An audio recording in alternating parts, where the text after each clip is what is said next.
Bosses are hard.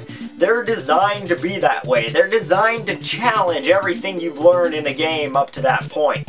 And, well, some bosses are just so ridiculously hard that, well, they make you throw shit, and they make you angry, and they make you want to punch your little brother in the face. But you don't, because you're a nice person. So, in the glory and the amazingness of these bosses, I've decided to make a list of my top 10 hardest bosses in video games. But I don't think I'm qualified enough to make this list by myself. So, I have invited my friend BlackRose to help me along with this list. So, welcome to the top 10 hardest bosses in video games. Number 10! Let's go! Oh yeah, when you see this guy at only number 10, you know things are gonna get dicey. Lou has definitely earned his spot on this list though. The guitar battle with Lou is going to be a non-stop failfest until you get your roots firmly set in the song. You're playing a metal cover of a country song, so it's inherently got a lot of tough bits that will test your skills and finger speed. Whenever Lou gets an attack that he can use against you, he will immediately throw it your way, all the while playing everything absolutely perfectly. This fight amounts to seeing if you can hit all of the notes and use your power-ups wisely. If you can stay right on top of things and keep your fingers from getting tired, the battle isn't too terribly hard. The problems come in the song and its ridiculous solos and speed. If you're not prepared to give your fingers a workout, then be ready for 6 minutes of pure hell. Number 9. Let's go! Super Meat Boy is a game most well known for its ridiculous difficulty, so seeing its final boss on the list shouldn't come as a surprise to anyone. Dr. Fetus spends the fight chasing you in a set pattern with a homing missile launcher, but that's the least of your problems when you have to maneuver a labyrinth of more saws than you can count. This fight requires your utmost attention. Dodging the saws demands very precise timing, and you can't take too long or the moving saw burial will catch up to you, and that'll be the end of it. And don't forget, Dr. Fetus is constantly chasing you with his bazooka, so if he catches you sleeping even for a split second, you are going down. No questions asked. But winning is only half the battle. What? What I mean is that when you press the final button and send Dr. Fetus plummeting to his doom, he presses the real final button in a last-ditch attempt to send both him and you straight to hell. Now with Bandage Girl, who thankfully doesn't impede your movement, at your side you have to go back through the entire saw maze. But this time some of the passages are blocked or destroyed, so you have to completely rethink how you beat the level. All we have to say is thank God there is a checkpoint before this part. Bottom line, the battle against Dr. Fetus is an incredible test of your reflexes and your patience. And if at any moment you think you're safe, think again while you still have the ability to think. Number 8. Let's go! Compared to Devil May Cry 3, Devil May Cry 4 isn't a very difficult game. The only moments that are really truly hard are the second fight with Dante and the preposterously hard fight with the Savior. Most of the game's bosses are slow, have attacks that are easy to dodge once you see them coming, and overall are only made really hard by the amount of damage they soak up before they die. Then the Savior comes in and uppercuts those ideas into space.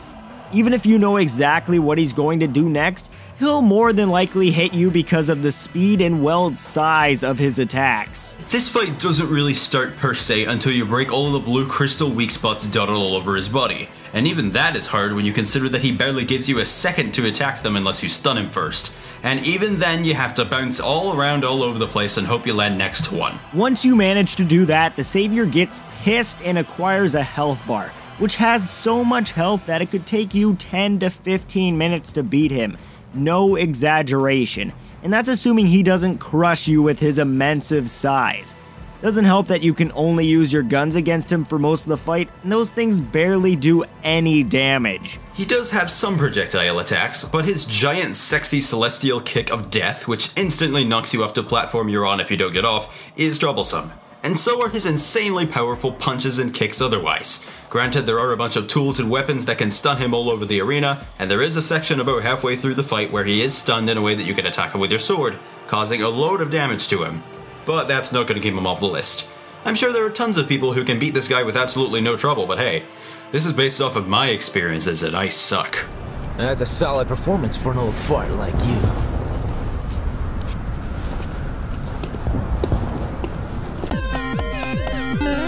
Number 7.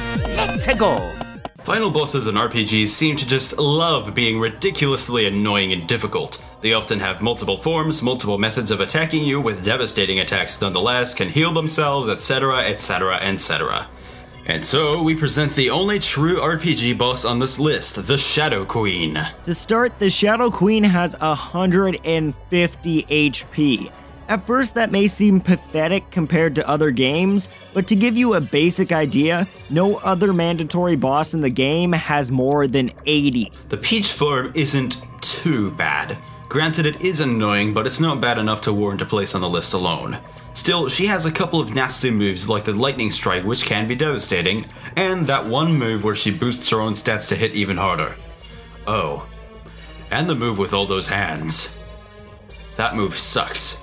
But then she changes forms. Now this form is a bitch. She's well known for her hands, which will gladly slam you into the ground, and also have an extremely annoying and hard to dodge move where they sap your health and add it to the queen's. And that's not the half of it. Her hands have low health, but if you kill them, they'll just come back the very next turn. They can also inflict nasty ailments like poison and infatuation, and they let the Shadow Queen attack up to 3 times per turn. And the Shadow Queen herself packs a punch on her own too. She really likes using that one attack where she fires a burst of magic at you, which is hard to fight against because it's very quick and pierces through defenses like hot butter. Unless you heal or use Veil every other turn, she'll wear down your health frighteningly fast while you barely do jack to her. So this fight basically boils down to whether you can deal 150 damage to her before you wither away. Number 6. Let's go. Burner Man is the hardest boss from the hardest game from a series known for its difficulty, and that should say a lot right off the bat. Burner Man resides at the end of a long and hard level that doesn't particularly favor either Mega Man or Bass, so the journey to him is equally hard for both parties. As is the boss fight.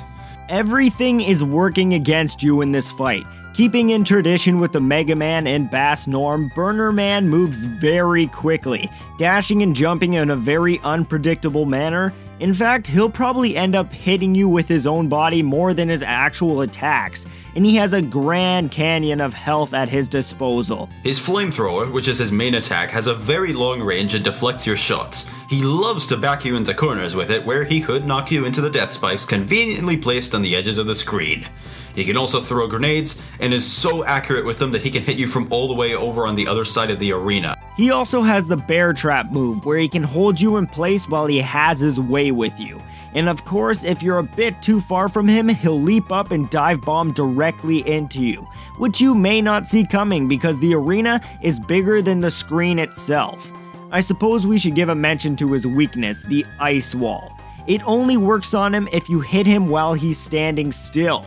And if he's standing still, he either uses his flamethrower, which makes it nigh impossible to hit him, his throwing grenades, which makes it nigh impossible to approach him, or he's about to dash right into your face.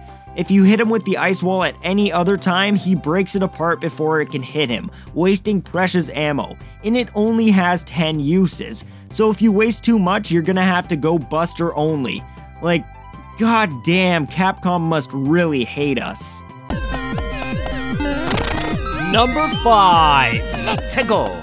For a series that's widely considered to be too easy, Kingdom Hearts gives away cheap, annoying, and overly hard bosses like candy.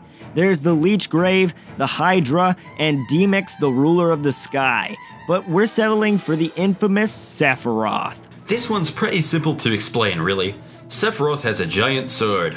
He moves really fast around the arena, and he attacks really fast too. If he hits you with his sword, it does enough damage to knock out half of a maxed out HP gauge. He can also teleport behind you to deliver a surprise attack that will nail you if you're not ready. Aside from that, he has his Heartless Angel attack, which is unavoidable unless you interrupt him while he's summoning it, and it drains your magic to 0 and your HP to 1.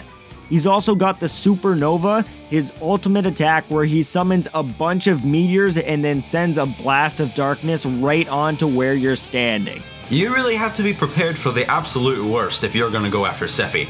If you don't have second chance dodge roll and MP rage with you, consider yourself dead already, and be ready to have a very sweaty controller after the hours it'll take you to beat him. Number 4. Let's go. The Wither is infamous for being nearly impossible to beat. Even ignoring the fact that you have to kill an average of 120 Wither skeletons just to spawn this thing, it's more than likely going to bring your adventure to a screeching halt. Hell, it can decimate you, everyone, and everything with you with a giant explosion before the battle even starts. And if it doesn't kill you then, it will probably kill you when the battle gets going. The Wither shoots Wither Skulls, which explode if they hit you, causing devastating damage and the Wither effect on anything above easy. That Wither effect slowly chips away at your health, and unlike poison, it will kill you instead of leaving you with half a heart left. And if that skull hits any living thing, not just you, it'll also heal the Wither, which is already healing itself at a constant rate, might we add. And it has 3 heads, so it can spam the skulls like you would not believe, and it flies in the first half, which makes melee attacks hard to land. It gets worse. At half health, the Wither loses the ability to fly but gains an energy shield that makes it completely immune to arrows, so you're forced to fight it up close and personal, where if you don't have a ton of buffs on you to resist damage and heal yourself, then you are completely and utterly screwed, unless you have iron golems or other players to keep it busy. Not to mention obsidian, which is the strongest usable material in the game, won't protect you against it worth jack. In fact, it can break every block it comes into contact with except bedrock. It's literally unstoppable, and it'll happily put to waste the hours and hours of time it took you just to get to it in a matter of seconds. What a prick. Number 3. Let's go. Now this is a proper final battle right here. Man, I really miss the way Rare handled final battles. And also everything else. Don't start. Right, okay. The Hag one is an insanely hard final boss that took me years to beat. It puts just about everything you know to the test in a truly glorious final battle. It starts off simple with a couple lasers that you have to jump over, but the stakes get higher and higher from there. Before long, she starts pelting you with mortar cannons, which split into 4 pieces of really fast shrapnel each after exploding. After that, Grunty revs up the drill and charges at you, but she'll try to catch you off guard by suddenly turning around and hitting you with the lasers again. At this point, you have to use the clockwork Kazooie to go inside the tank and blow up 2 batteries to get the Hag one to break down. And until that point, she'll pull out trivia cards between attacks to quiz you on the rest of the game, and getting it wrong means she's gonna use stronger spells. But it doesn't end there, oh no. After that, Grunty will ditch the questions and send out minions to chip away at your health, while she sits back and relentlessly pelts you with her fastest spells, one after another after another. Then she'll send out toxic gas, which limits the amount of time you have to beat her, and when she only has 1 hit point left, she'll start using her deadliest spell, which moves really fast and is fired like a machine gun. But when you land that final hit, it's all over. With an insane number of attacks and an insaner number of hit points, this boss is a very effective test. Expect death. Lots and lots and lots of death. Number 2. Let's go. If you think bosses that follow set patterns are easy, then come here for a second. Mother Russia has something to say to you. Soda Popinski is just an absolute beast that would give even Mike Tyson a run for his money. This fight was based around skill and how fast you can react to Soda Pop's attacks. At first you can only land 2 hits on him before he refocuses after dodging one of his attacks. However, with each consecutive attack of his you dodge after that, you get to land another punch on him, and it caps out at 15. So if you're right on top of things, you can destroy this guy. The problem is getting and staying there. Soda Pop may very well be trying to kill you. The guy throws his punches really fast and they hit like a truck. Most of them look and even sound similar, and he can fake you out by throwing a punch in the opposite direction to where you will slam your head right into his fist. And once you've laid a few punches on the guy, he drinks soda and enters his super rage-tacular mode where he attacks at ridiculous speeds, barely giving you a second's rest. And if he wants, he can bust the soda out again and heal himself almost completely. It's a fantastic battle of endurance and skill. Messing up hurts you a lot and doing well rewards you equally as much, to where this fight can go either way.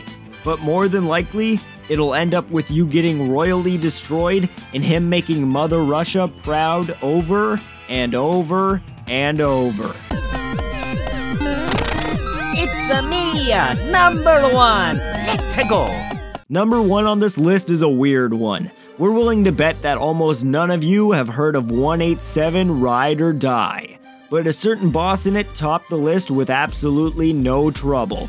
Behold, the mighty Cortez. Cortez gets this spot for one reason and one reason alone. His battle takes place in a parking garage with 4 floors with Cortez himself on the 4th. In the first 3 floors though, you have to go through 3 battle royales with enemies, which isn't too terribly bad. But then Cortez shows up. Cortez is armed with a rocket launcher that locks onto you, requires perfect timing to dodge, and instantly kills you if it hits, which sends you back to the first floor and forces you to go through all those enemies again. Add in a ton of health and tight corridors and you have yourself one tough fight. As basic as this fight is, it's brutal. Absolutely sadistic. Sure, it sounds like it isn't too bad in theory, and it is a very simple boss fight, but here's the problem. Cortez gives you absolutely no room for error. If you mess up, even the slightest slip of the fingers, you're being sent back to the start of the parking garage and being forced to fight your way back to him. Every other boss on this list at least gave you a slight chance, but Cortez doesn't. He takes the cake. I would just like to thank all of you for watching this amazing video, and I would like to thank BlackRose for coming in and helping me with this list, because if not, it probably would have turned into a top 5 because I couldn't think of anything that would be original, and that's boring. So, thank BlackRose, go check him out. His link will be in the description and his link to a video will be in the end slate. So go check him out, subscribe to him, he's going to have some amazing videos for you guys. And if you like this video, don't forget to like, share, subscribe, all that stuff. So, thank you once again, and here's the end slate.